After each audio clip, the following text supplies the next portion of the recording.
Welcome to another episode of The Communicative Leader. I'm your host, Dr. Leah O.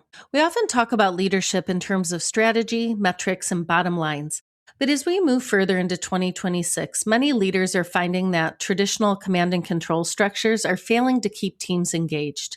The reality is that organizational culture isn't something that lives on a poster or in a policy manual. It lives in the daily reality of our conversations. And when those conversations lack heart, we often see a loss of trust, a dip in decision velocity, and a rise in burnout. Today's guest argues that the antidote to these organizational headaches is simple yet radical. We have to actually give a damn. Justin Ricklefs is the founder and CEO of Guild Collective, a brand consultancy that helps organizations find their true voice through intentional storytelling. He brings a unique perspective to the table, having built his leadership philosophy in the high-stakes front office of the Kansas City Chiefs, before transitioning into advising brands on how to build genuine connection. He's the author of the forthcoming book, Give a Damn: Modern Leadership Through Curiosity, Compassion, Clarity, and Consistency. In today's episode, we're diving into how to turn communication into a strategic asset, why clarity is a form of kindness, and how leaders can dismantle the myth of strength to foster a culture where employees are truly seen, valued, and empowered. Let's dive in and have some fun.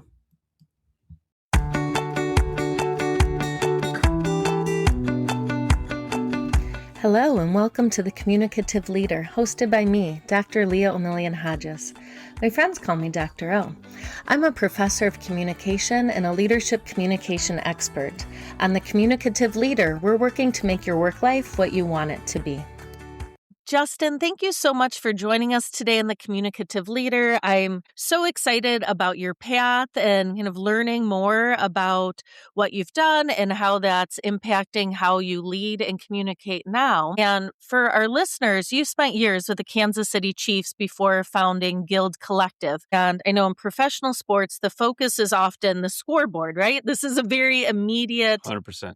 and clear element that helps people to consider progress, but you argue that communication is a strategic asset. So what was the specific organizational headache, or what were those obstacles you kept bumping into that you witnessed in the front office that taught you that the technical excellence without intentional connection, it's just a recipe for failure? Yeah. Well, first of all, Dr. Leah, thanks for having me on. It's such a pleasure, and admire your work and know that you are quite literally shaping the future of communications with students and the work you do. So, yeah, it's a pleasure to have conversations like this. Yeah, it's such a great question. Where my thoughts kind of go is the connectivity to the human sounds so simple to say on a podcast or in a conversation, but when you're in the kind of the throes of corporate culture, it's so simple. And I've done this for sure. Like it's so simple to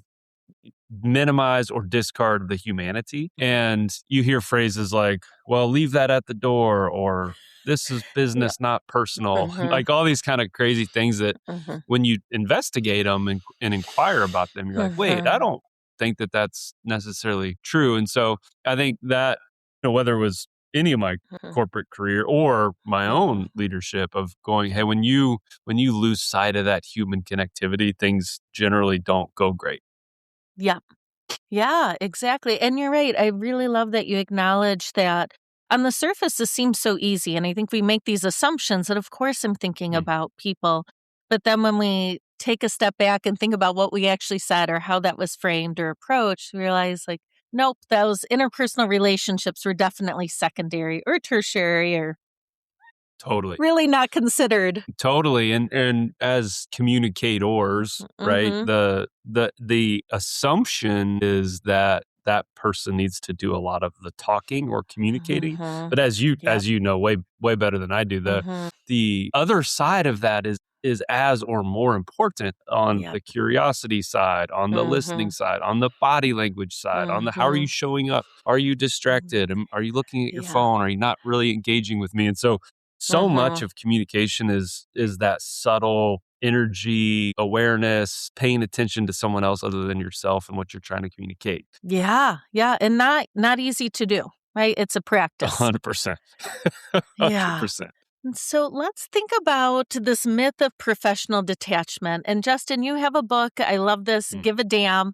mm, And it challenges the ideas that leaders should keep this kind of safe, I'm doing quote marks, distance from mm. employees, from their team. And I'm wondering, from your experience and from a communicative, what is this Mm. kind of tax or cost organizations pay when leaders are prioritizing that politeness or that power distance over curiosity and compassion? It's so interesting that you say this because I Mhm. just had a conversation with a good friend yesterday who sat down and had coffee with I don't know, I don't remember what star, but this person was a Mhm. general that taught communication and leadership at Fort Leavenworth with the Okay. Army. And my friend was floored because he was like, oh my gosh, he talks so much about the transformation around their own leadership expectations and Mhm. moving from this, kind of older school command and control and Mhm. hierarchy and follow your orders, obey, we're going to Yeah. be compliant, right? Mhm. Versus this much more,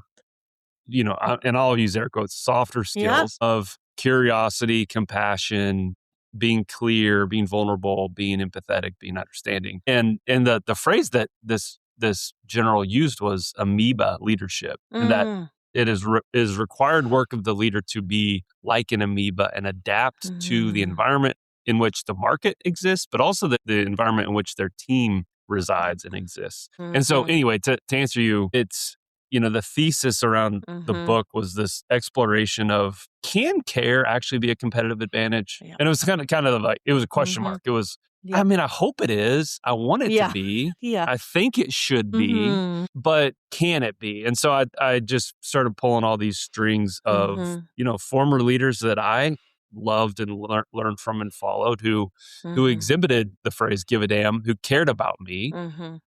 versus the ones who didn't. And I've certainly been in both camps, right? With Yep. my own leadership. I've definitely hurt and harmed, and I've definitely benefited and helped grow. But the thesis was, hey, can we find that, path or that trail in the woods Yep. to determine what are those components? Not perfect, not Mhm. always, not forever, but like what are the components that a leader can pay attention to in practice Mhm. that can prioritize not either care or money, Yes. but Yes. both. Like, Yes. can they Yeah. both be Both true? and. Yes, yeah, 100%. And so, yes, the book could have been called Mhm. Both and for sure. Yeah. No, I mean, there's so many important points you just raised, and I love that. So we used to say, employees, team, no matter how big you are, you adjust to the leader, to this one person who has this Yes, title. yes, And now we're saying, like, no, leader, we need you to adapt. And yes, I think too, yes. bringing in the language we use, that has been I've been in this space a long time. And when I was doing my PhD work, if you associated love or empathy with leadership, I mean, I would have been laughed out of the room. And Yeah, now, the yeah, heart, it would yep. been like, this isn't the space for you. And now, I mean, it is becoming so commonplace and, Mm. and so important, transforming workplaces in a way that is so warming and exciting for me. Yeah, I love that. And again, I'm on my own journey and Mm-hmm. path on that. I'm Yep. I'm, I'm definitely not at the arrival stage, Mm-hmm. but it is so interesting to get feedback from our team, just Yeah. sharing their experience Mm-hmm. about it's a culture is a byproduct. It's not something you can Yeah. like mandate. Hey, we have Mhm. pizza party on Friday. Like everybody come to culture day. It's like that's not Yeah. it. Like culture Yeah. culture grows Mhm. out of like how they experience it. And so Yeah. I think the tricky part is, at Mhm. least for me, that transforming part of leadership Mhm. is hard work, and it's kind of Mhm. honestly scary work because you got to look Yep. at yourself in the mirror and kind of be like, hey, how did Mhm. I show up and what was it like? And I can't get Yeah. away with lazy like forward emails like please handle thanks like I got from my Yep. bosses back in the day. Oh, I'm yeah. like, please Yep. handle what? Like, what does that Yeah. mean? What do you want me to handle? Anyway, I can go on and on, but it is like the landscape's changing and people, Yep. and again, not everybody unfortunately has these options, but the people who have Mhm. options are being quiet and they're quote unquote complying until the Mhm. second they have a better option. And that's what we're Yep. telling our own daughters as they start to Yep. graduate college and think Yep. about career. It's like, well, who's the Mhm. leader? That's literally like my first Yeah. question. Not Yep. what's the company, like who are you going to report to? Yeah, exactly. Yep, exactly. When there's so much you're thinking about mentoring and the modeling, especially when they're on that cusp of going into industry, that's such a pivotal moment. And What thoughtful guidance that you're giving them. Because you're right. It used to be, what's the salary? What's the company? Yep. Like leadership was just whatever. They're all nice the if same. you had it. Yeah. My dad would always tell me they call it work for a reason. Like you're not supposed to enjoy it. It's work for a reason. So yeah, very different messaging. Yeah, our director of operations at Guild this week, her name's Chelsea. She's been with us for like 6 years, I think. Yeah. She wrote a LinkedIn post that just said, I hear a lot from our crew, and she tagged me in it, but she's like, we say work doesn't have to suck. And it's like a picture of her working at the park while her kids running around doing stuff. And it's like, it doesn't have to suck. Like, why do we have to accept that it's like, just do this horrible thing until we're 65 and then maybe can retire and enjoy our life. It's like, it's terrible. Exactly. Gosh. Well, testament to you and the work that you're doing, because I can tell you as a leadership scholar, those are not common posts. So thank you for that. So Justin, let's talk about clarity for a minute as a leadership value. And so on this show, and this is something I'm sure you've seen through iterations, a lot of times organizations talk about this harmless change, or this new initiative, but it blows up because there isn't intentional planning, there isn't communication associated with it. So in your work in helping brands find their true voice, what's the most common communication slip that you've seen leaders do that inadvertently helps them to lose credibility during a brand or culture shift?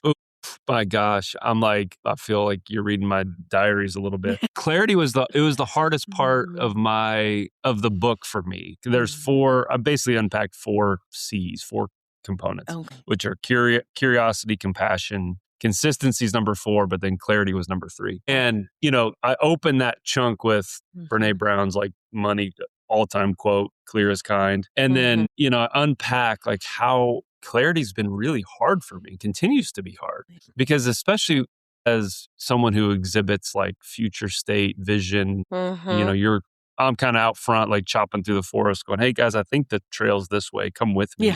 Yeah.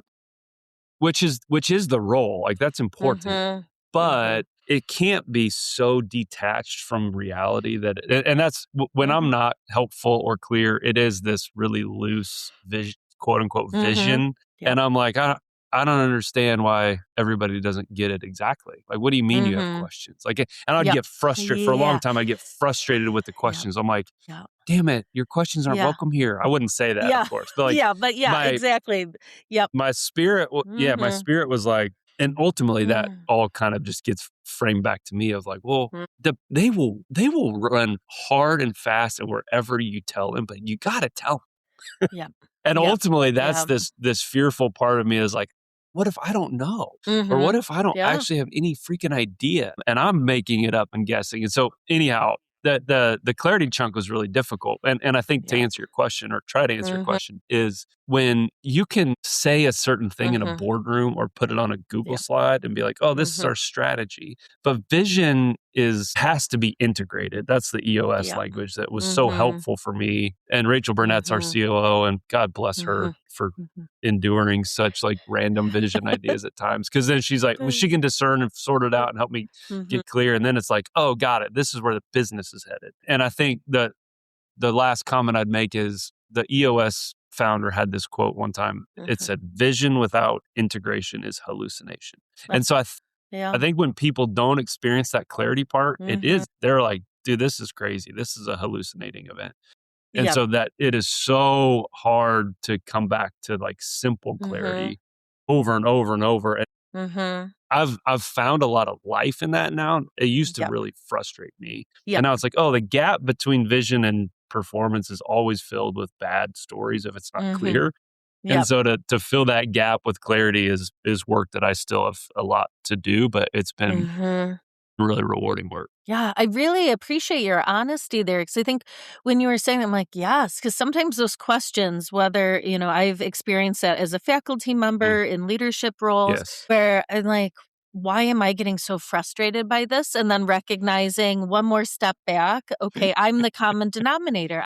I did not communicate this as clearly if all of these questions are coming up. So I think I've learned to recognize some of that frustration is actually like just directed at myself. 100%. So I'm like, okay, there's an opportunity to do better. How do we clarify this? And you're right, Yes. clarity it's a moving target. And I think that's why it's so hard, because your audience is coming from different perspectives Yep. and coming up with those different questions, and you're trying to formulate directions and answers to help Yes. them all. And you recognize it's not a one-time message. Yes. Yes. I have two quick thoughts. One Mm-hmm. is, as our friend Taylor Swift says, "I'm the problem. It's me."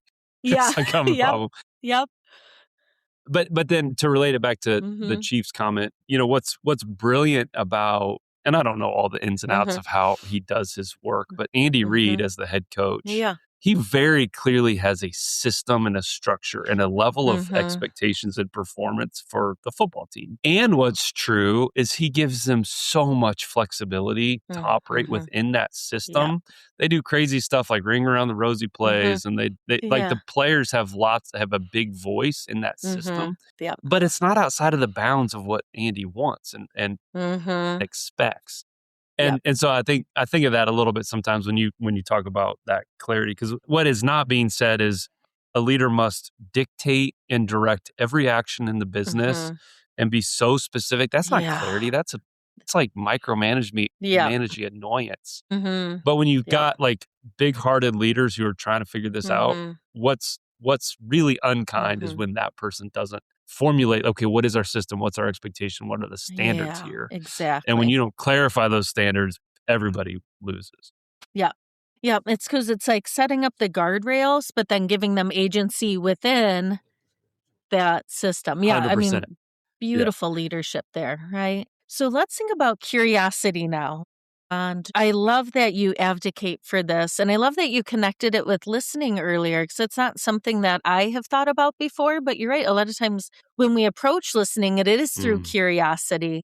And so, Justin, I'm wondering, for this titled leader who feels the pressure to always be on, to have mm. all of these answers, what is one practical pause and pivot that you found? What is that step they can take, whether it's mid meeting, to move from that mindset the old control mindset, to one that is bounded in curiosity? And this is as practical and pragmatic as it Mm-hmm. gets. Every single meeting and work conversation lead with a question. It's just like saturated into your Mm-hmm. every fiber and being. Yeah. And it's so simple to show up and talk Mm-hmm. and say, like, here's what we're doing, here's where we're going, here's what's on the agenda, blah. Mm-hmm. But like as simple as like, how are you? Yep. Or as Mm-hmm. as deep as like, hey, we're working on this project that like, what are you seeing that I'm not? Right. Yeah. I mean, Yep. but it's in our core Mm-hmm. values because we want to behave that way at Guild. We want Mm-hmm. to not just Yeah. believe it, but behave that way. Yeah. And so we say lead with compassionate curiosity. And it Mm. is Mm-hmm. fundamental to understanding what they Mm-hmm. see and their Mm-hmm. perspective. Because I've, again, on the opposite side, have blown it so often when I just assume, even without like a Mm-hmm. quote unquote bad experience, I'll just assume I know the way. And just like, hey, this is what we're doing, this Mm-hmm. is where we're going, Yep. blah, like jump on board. Yeah. And then somebody's like, oh, wait, have you considered this? And it's like, no, actually, I didn't even think about that. Not once. Yeah. Yeah. um, Right. Yeah. and so just that, literally, the pause and pivot is ask a question, Yep. at least one. Like sometimes there's a lot, but like at least fundamentally every single meeting, whether it's with a client, Mm-hmm. a colleague, a boss, like just make it your practice to ask the first question. And Yeah. it's incredible what happens with connection, because then, you leave those encounters in the, Mhm. social world where someone has asked you a bunch of questions and you're like, oh my gosh, Dr. Leah is super cool. Like, how Yeah. cool is she? And Yeah. Dr. Leah didn't even hardly talk. She just asked a bunch of questions, right? Mhm. So it's really Yeah. crazy and Yeah. awesome Yep. how connections form through curiosity. Yeah, and I love then you're prompting engagement, like you're building that into your workplace because people wanna be seen. You hired them for a reason, and Yeah, for a lot of folks, that invitation is what they need to start leading in their own ways. 100%. So, love that. And I was thinking too that it's really brilliant that you partner compassion and curiosity, because sometimes curiosity alone, that can be perceived as a difficult trait, right? I was Yes. thinking the devil's advocate, someone who's doing really important work, who's helping to guard Mhm. against groupthink, but pretty quickly you can become, like, oh, do we have to invite that one? Do we have to invite them to the meeting?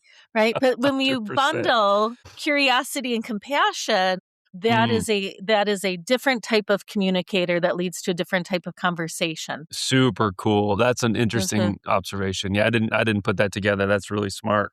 Yeah, and because we've all probably experienced Mhm. the leader who is like peppering you with questions, like an interrogation Yep.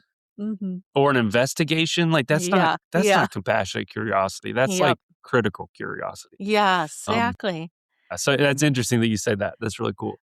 Yeah, yeah, that's what came to mind. And so let's keep working with these C's. Let's think about consistency now. And so your framework highlights consistency as a pillar of modern leadership. And I couldn't agree more. And I'm wondering, Justin, from your perspective, how can that leader restructure their Mm, daily, kind of that set list of interactions to ensure these mm. messages are actually connecting, they're landing rather than just feeling like, here's another black box of status updates or like just kind of speaking at someone instead of with them. Yeah, it's consistency is critical. And it's Mhm. anything in life that you do small little things over time, Mhm. they compound and they grow. And when all of us have done the like, hey, here's the brand new like fancy way to wear Mhm. a weighted vest and work out. And then you do it like Yep. twice and you don't ever do it again. Mhm. I wore Yep. one this morning. That's why it was on my Yep. mind. Yep. But it's like, oh, and then you do this other thing, and then let's hop to this Mhm. diet trend, and then like, oh, we're drinking like crazy water with salt in it. And Yep. you just hop like to all these little Mhm. micro moments, as opposed to these. What's actually true and has been for generations is just like simple behaviors over Yep. to long periods of time. They Mhm. win, and Mhm. they grow and they compound and they become, Yep. as our friend Corey Shear would say, trustworthy. And then you can show up in a way that's like, oh, I know how she's going to treat me today. I know how he's going Yep. to treat me today. Mhm. And when he blows it and says something dumb and, hot headed, he's going to at some Mhm. point realize that he was an a hole and he's going to come back Yep. and say sorry. Yep. Right? Like Mhm. that's consistency. And I Yeah. relate it to Yep. building a fire. Mm. And it takes forever to start, Mhm. and you have to do all this stuff and you gotta like blow on it and get it going and Yep. figure it out. And then you have to tend to it. You can't just Mhm. walk away and leave it. Yep. You tend to it. And Mhm. when the best campfires, when people gather around them, somebody has Mhm. tended to the fire consistently. And that's where I kind of think that a lot of times leaders, they look for, me included, you look for a quick Mhm. tip, a Mhm. super, conference to give you a motivation. You're like, oh, I read this one book on leadership. I'm good. Yep. And it's Yep. like, no, bro, like Done. this is a yeah, Yeah. yeah, this is a long journey of leadership that ultimately does grow and impacts people and Yep. provides shelter and fire and all that stuff. Anyway, Mhm. but it's like you got to do it for the long haul. Yeah, exactly. And I was just thinking there's this when I think about commitment and consistency, we teach it as like it grows legs. So when you're committed to that weighted Mm, vest, then you're more likely mm, to, integrate a healthy, drinking water ahead of time or after. yes, And then when you're doing that, you're probably going to pick, a healthier option for lunch than you might have if you hadn't done this work. And so yes, I think too, when you are showing up and you're committed to being this curious, compassionate leader, that shows in those connections that you're forming. And like you said, we all have those moments when mm, the words come out before the brain has thought. But if we know we're going to do the repair yes, work, right, those yep, relationships are going to stay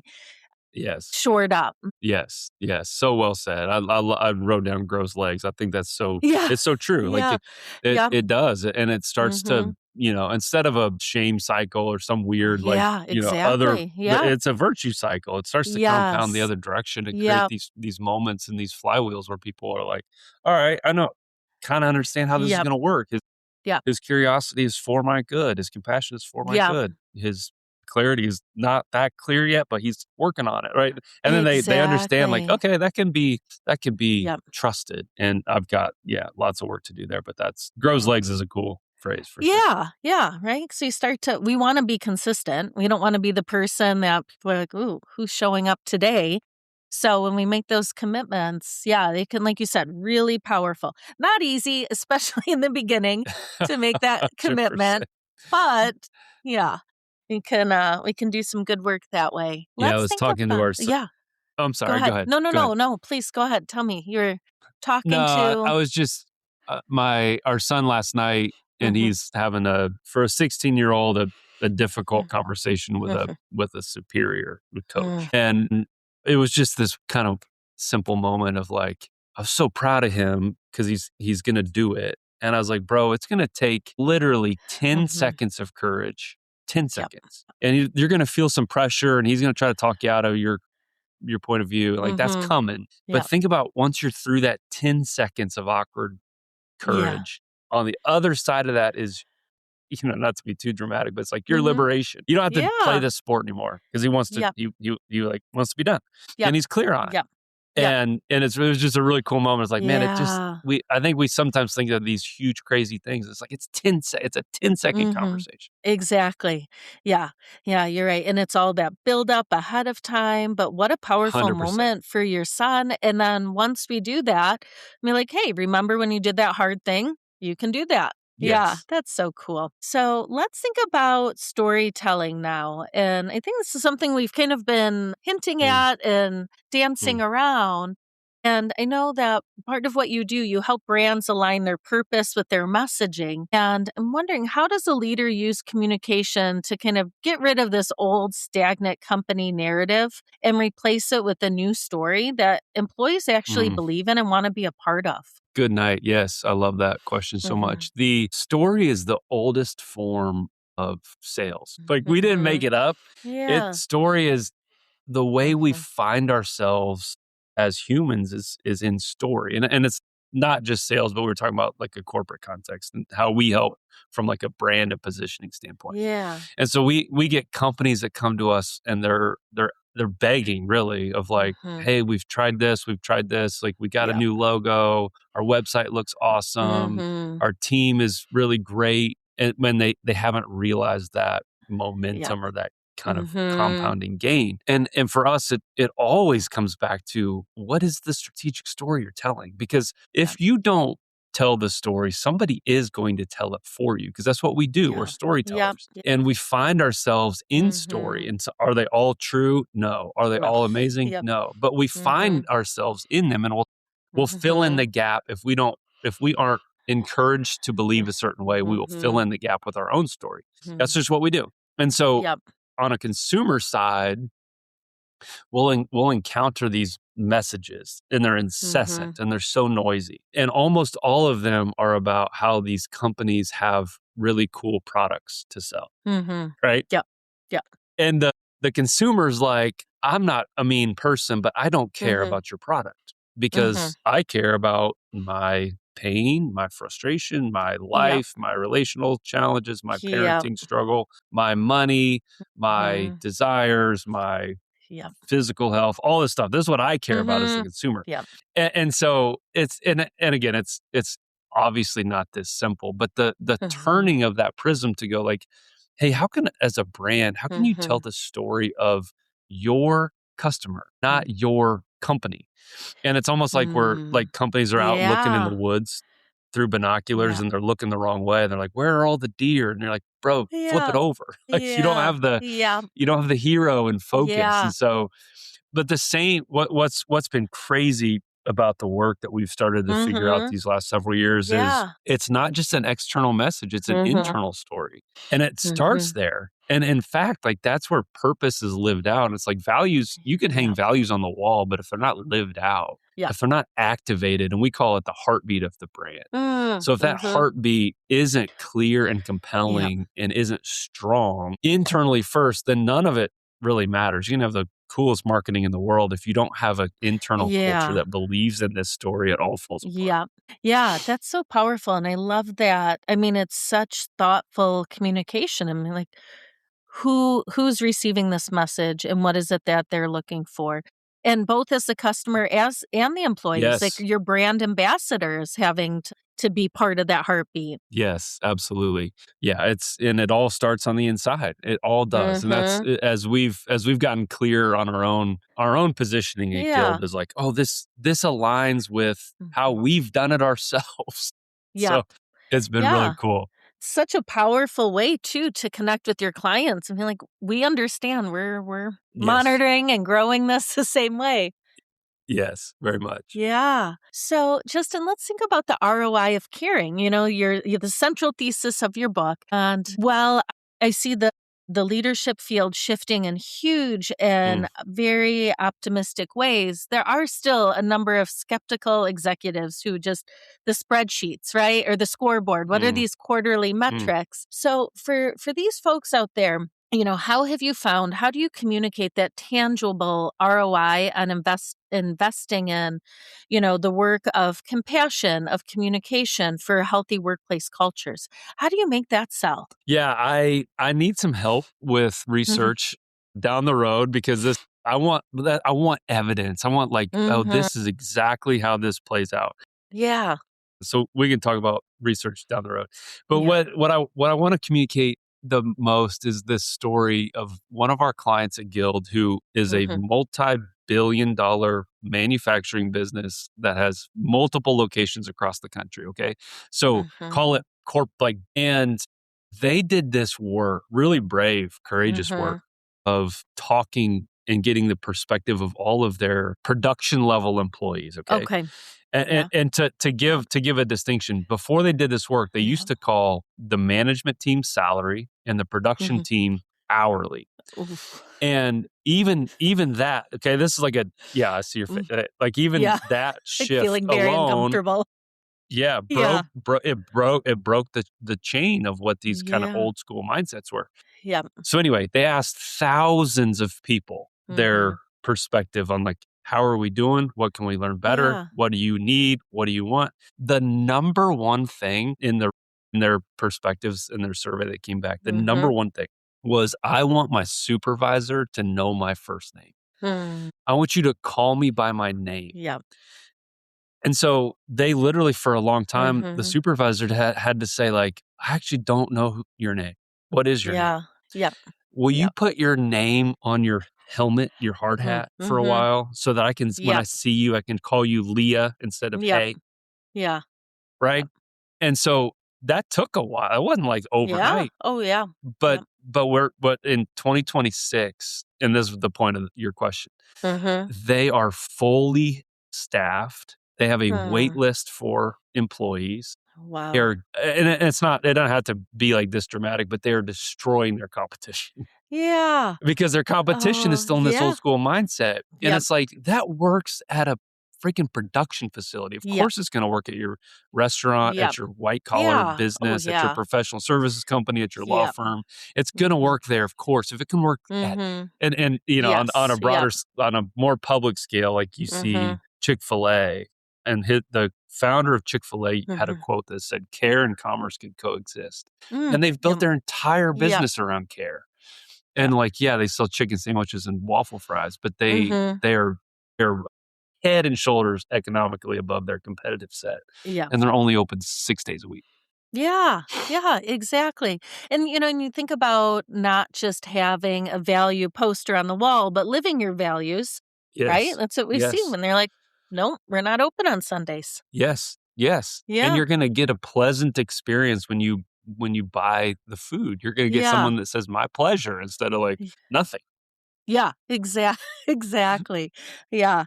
Wow. That the story of your client, I had goosebumps because you're right. So I think so often people think the solution has to be new tech or a brand new overhaul. It has to be this lengthy, expensive investment. No. And you're saying someone's name, knowing their name, addressing them by that name is so powerful. Yes. Because the stats that I do know are 81% of United States employees dread Monday. Legit.